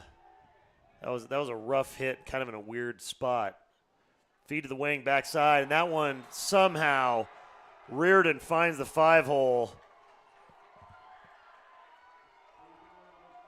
Yeah, and I think at this point the Laker defense is just giving up so many shots on goal that Tripton is just tired out there. I mean, he's made so many great saves. He really kept it close in the first half, but I mean Reardon with a great shot, but I mean it's just so many shots on goal. Yeah, that's a super low angle shot. I'd like to see Tripton hug his pipe a bit more there, but you know, at the end of the day, he's made a bunch of saves that he probably had no business making, so can't really blame him for ones like that after he's bailed you out so many times. And you know, you just hope they figure it out somewhere on the defensive end. 15-8. Lakeridge starting to run away with it. Cash loses it, though. I was going to say that's a good no call, but they did call it. It's a good call, no call. Lake Oswego trying to manufacture some momentum here and catch a break. It's not going to be on that face-off. 9:30 to go here. Yeah, now you're starting to get to the point where, you know, if LO has any chance of getting back in it, they really got to press out and get some cause turnovers here because, you know, once again, there's no shot clock in high school, so 9 minutes is still a lot of time, and Lakeridge is definitely not going to kill all that in one possession, but, you know, it doesn't take as many as I think you would probably think it does, so LO's really got to press out here. Cowie feeds it around the backside to Ryan. Ryan dumps it up top to Godfrey. Godfrey looking to get something on Scotty. Scotty with a back check, pushes him back out. Nice stick up in the lane. Ground ball opportunity. Good check, though. Follow-up from Looney.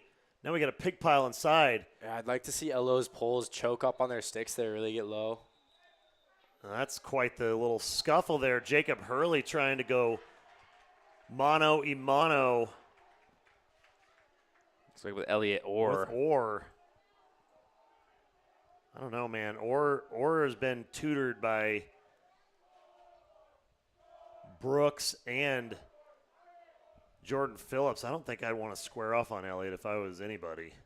Yeah, I think at this point in the game, it'd be wise if Lake Oswego just shut their mouths and lock in on the game. You know, they're trying to mount a huge comeback here, and they don't really have anything to say to Lakeridge right now, you know, losing by 7 at this point. So they end up getting rewarded with the ball. But, you know, if I'm Coach Bertoli, I'm telling my guys to just focus on the game and nothing else. Tripton needing a little bit of help getting pressure from Reardon. Dumps it off far side. Rab was there, but Weishottle bails him out. Travis. 007. Flag from the sideline. Going to go against Lakers. Travis still has it. He's still on his feet. And the Lakers need to force the issue here they do have that flag down, but they have no time to waste in terms of getting a look here. Don't really want to see them wheel this around. I'd like to see a dodge with some intent. Oh, and Gunnar Olsen open in the middle of the field there. Yeah, I think someone here on LO just has to call their own number and, look at their defender and say, I'm going to beat you and take it to the rack. But they get another man-up opportunity here for a slash. And, that hasn't really been their strong suit tonight or at all this entire season, really. But if there's a time to dial it in, it's right now. So we'll see if they can't put something together.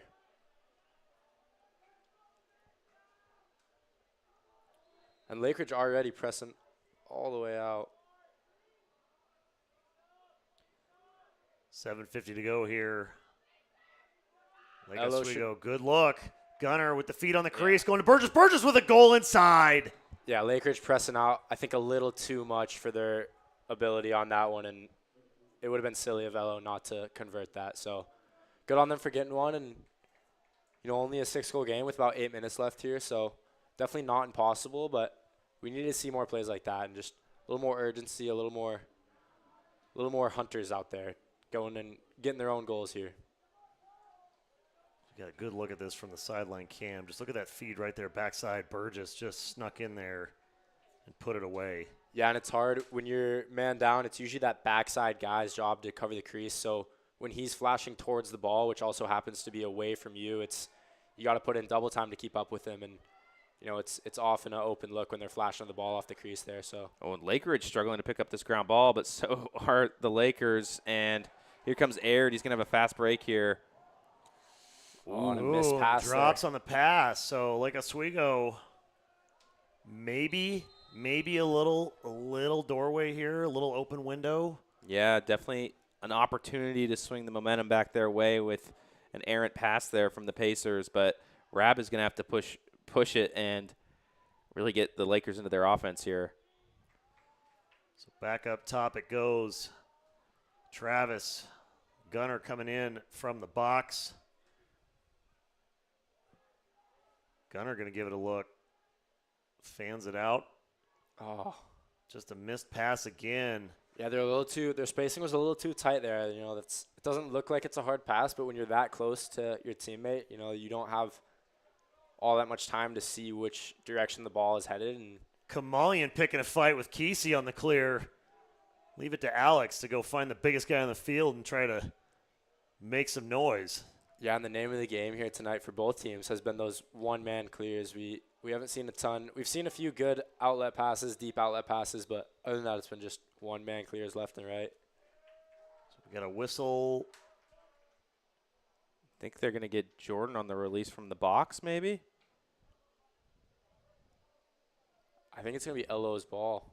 Or maybe they're getting the Pacers on the release from the box. Pacers on the release, so it's going to go Lake Oswego's way. Looking for the whistle. Jordan, you know what he's going to do. He gone. Reardon can't keep up. Dumps it off to Looney, who goes up in front. We saw that clear earlier with Looney staying in the offensive zone. Yeah, and LO's missing a guy here. They're good to go. And Gunnar comes in. I think they want to make sure they had a little bit of a personnel issue there. They were staying on side for someone that didn't exist. So, they could have pushed it and maybe had a early offense opportunity, a little 6-on-5 there. But well, you're still okay with under 6 to go if you're a Laker fan. Got time, but you got to get a goal. And here's Jordan playing offense. That's an adjustment I like to see. I think he'll be able to make a difference, getting some good, strong alley dodges going, moving the ball, causing the defense to rotate and move. Gunnar. Feed to the crease, going backside to Alex. It's worked a few times tonight, but that time Lakers all over it.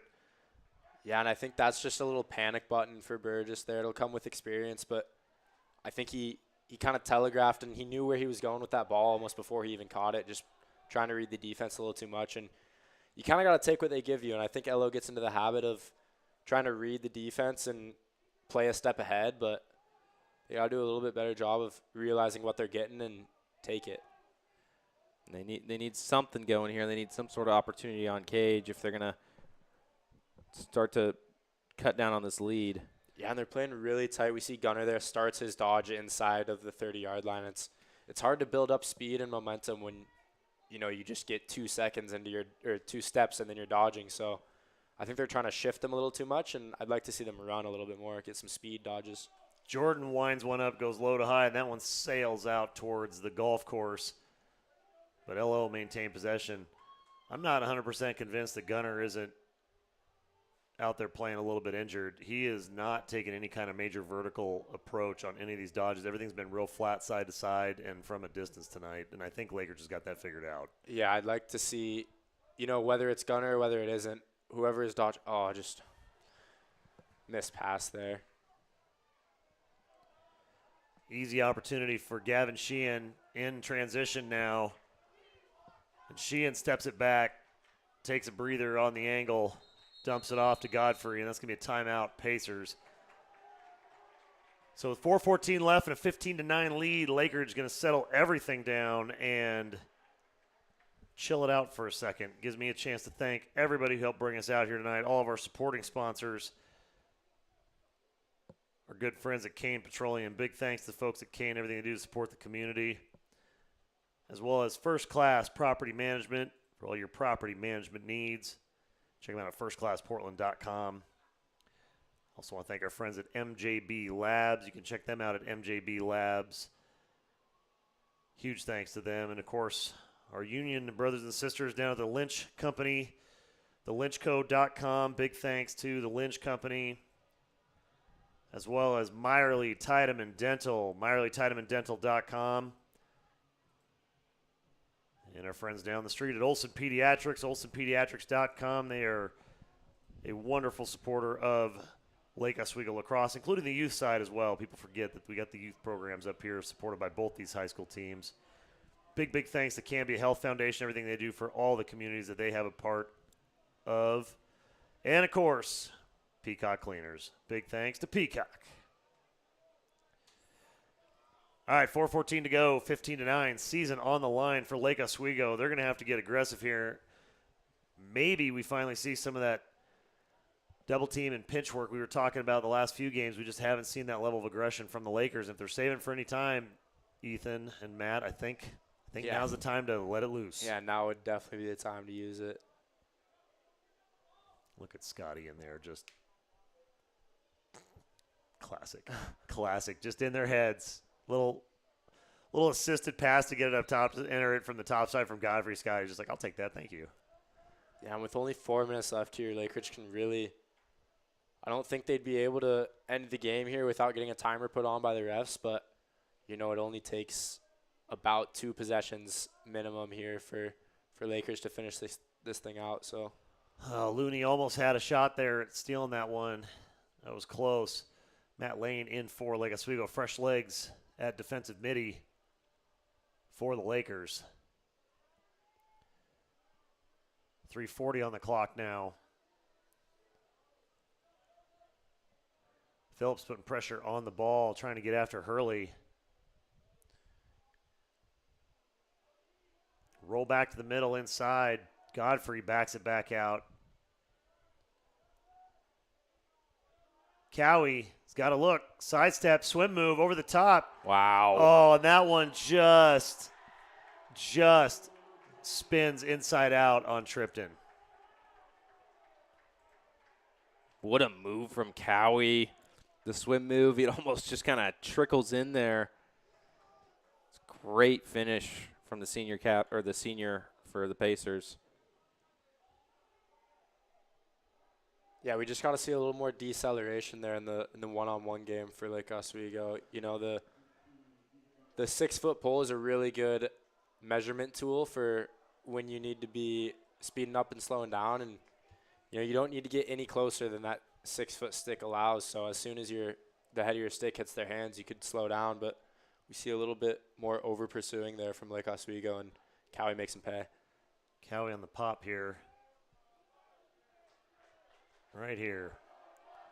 Swim move over the top, steps it back, and just a little bit of a blown tire from everybody. Puts in the goal for Cowie. Lakeridge takes the face off. They're going to get down, get a touch in the box. Aired with it. He's got Rab on him. 2:50 to go here. Pacers on top, 16-9.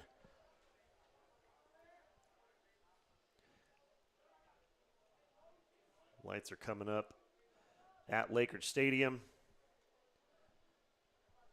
Sun is setting, and the literal and figurative sense here, guys, it's looking like LAKERIDGE is going to take this one to the next round. Yeah, it wasn't for a lack of effort here from Lake Oswego. You know, I think they got hung up a little bit in the X's and O's, and we got LAKERIDGE in the crease, so we're going to go LO's way. But I think X's and O's wise, they just, they didn't have a good enough grasp on the game and grasp of what LAKERIDGE was trying to get, and I think LAKERIDGE was getting the looks they wanted. There's a good goal there's from a Mason. good comeback, though. Mason in transition.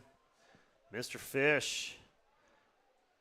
Yeah, good to see Mason leaving it all out there on the field, getting to the middle and just goes high to high, puts it away right on the crease there. Good effort from Mason Fish. Gets a step behind him and puts it in on Charlie. It's a little bit of a feel-good goal there. I mean, there's still, it's a 6-goal game. Again, we've seen it, but with the prowess of Cash up front on those face-offs, just going by the numbers, it's a pretty tall task here.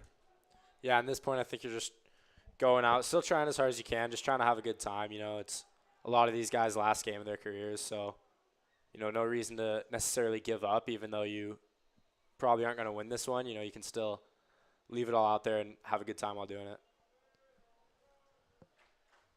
So Pacers coming off the face-off with the possession. Kesey on the far side with it.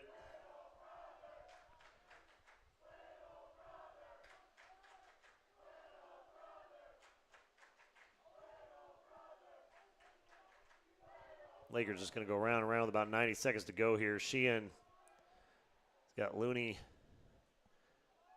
and Brooks on him. Big push there. And a little bailout timeout from Kurt. Got to appreciate that. LAKERIDGE 16-10 on top. Minute 26 to go here in this one. Give us a chance while everybody's still working through. I mean, Matt, Ethan obviously coming in a little bit late to the season. But, I mean, look at the trajectory that this Lake Oswego team had from the first part of the season going overtime against Sherwood. Obviously they came out and kind of had a track meet against Tualatin. But, that big overtime win against Sherwood and just, they've done some good, some bad, some in between. It's just been a real battle all season. And it's nothing to hang your head about. I mean, they have played remarkable lacrosse and saved their best for last. Yeah, I mean, this is a great LO squad. They got a lot of good senior leadership. They got a lot of good young guys coming up, and they've changed so much since that first game this year. I think early there's a lot of mistakes, a lot of things that they really need to tighten up, and they have. And if they've made the most of the guys they got out there on the field. It's maybe been a season that's been a little bit riddled with injuries here and there. They could have made some differences. They've had some close calls, a lot of opportunities where they maybe had a lot of looks on cage, didn't get them to go. But overall, I mean, great effort from this Lakers squad all year, and it's been awesome to watch. It's really an honor to call their games. That it is. It would have been something else to be able to see them fully healthy with Calvin out here. That would have been awesome. Empty net opportunity, and that's going to be a goal for LAKERIDGE. Getting it done, number 5, Davis Reardon with the empty netter. But yeah, you can't outrun, you can't outplay injuries. Dropping Mason for a couple games, losing Calvin for the bulk of the second half of the season. We had Nolan dinged up, you got Gunner dinged up. I mean, it's just you can't outdo that, and you can't outrun your injuries sometimes. And I think that's kind of been the narrative for Lake Oswego, whereas LAKERIDGE on the flip side, they had their struggles too. I mean, they had a tough game against Canby last week, and on paper should have probably had that game in a little bit more control than they did. But they're healthy, they're playing well. They kind of got their ship righted at the right time, and watching their execution here tonight with Lake Oswego giving them everything and then some. Yeah, this is a big bounce back game for Lakers. You know, having a close one to Canby. I know they would have liked to win by a little bit more, but you know, I think having a dominant performance like this and, you know, scoreboard aside, they played well. You know, it could be a 1-goal game, and I think they'd still be happy with it, but I think that puts them in good. Oh, transition coming downhill fast. Little exclamation point there. All right, Broseph, you can call this one, Matt. Little brothers. I mean, we're gonna presume final goal. Yeah. Let's take it all the way from the top. Elliot Orr with the turnover, dumps it off to Scotty. You got it, buddy. Yeah, and look at that. Jordan just wide open, lets it rip. Finds the back of the cage, goes 5-hole. Just a fantastic shot from Jordan, and really, really awesome to see. Oh, I think we made Matt cry. Matt with the love for little brother. This is where I wish I had the box cam. Give him a hug. That's some family right there. That's lacrosse family. Jordan Phillips. Yeah, way it's to go, always buddy. tough. You made your brother cry. Good job. Good job. Yeah, you got me, Jordan. It's always tough finishing Attaway, up Matt. your career. You know, it's got to end eventually, and unless you're winning state, you know, it's for more teams than not, it's going to end on a loss, which, you know, is always hard. But you know, all the seniors have had really great careers and tough careers too. I mean, this Yeah. this senior class is the one that got absolutely hammered by COVID, right? I Yeah. mean, you lose 2 full seasons of high school experience, and to be able to come out here and play at this level by your senior year says a lot to the grind that they put in outside that nobody ever saw. I mean, yeah. this And is, I know 2 years ago, my junior year, when everyone was still wearing masks during games, we had a similar season to this where, you know, a lot of the players were frustrated at the end of the year, but after that year, we had a huge bounce back and made it all the way to semis. So, you know, it sucks to say right now, but sometimes a season like this is really what you need to propel you forward. And I think the general trend of the season for this team has been constantly up, regardless of outcomes and injuries. And if they can continue to build on that and have some underclassmen grow in the offseason and step up and take bigger roles, they'll be in a great spot for next year. So it hurts now, but, you know, this program looks like it's going in the right direction. the future's bright. This coaching staff is something else, and I'll tell you what, you got a hallmark goalie for the next 3 years with Lake Oswego. That's for sure. Huge shout out. What a season from Tripton, the freshman goalie. No one knew what to expect from him. Came out of the gate, got a couple of shutouts under his belt, has had some remarkable games, next level saves. The kid can't even drive yet, but he's in the driver's seat for the future of the Lake Oswego lacrosse program, that's for sure.